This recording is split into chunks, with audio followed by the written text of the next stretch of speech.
It reads, a set of weight includes a 4-pound barbell and 6 pairs of weight plates. Each pair of plates weighs 20 pounds. If X pair of plates are added to the barbell, the total weight of the barbell and plates in pounds can be represented by f of x equals 20x plus 4. What is the range for this situation? The first step that you need to do is to find what is the domain and what is the x.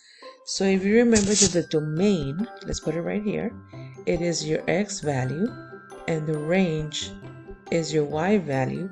This will make it a lot easier to find out. Now here it says that x is the number of plates added.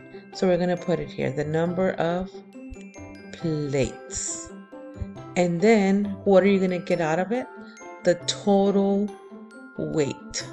Total weight of the barbell with the plates. And that is the first thing that you need to understand. What is a domain and what is a range? And then we're ready to go on to step number 2.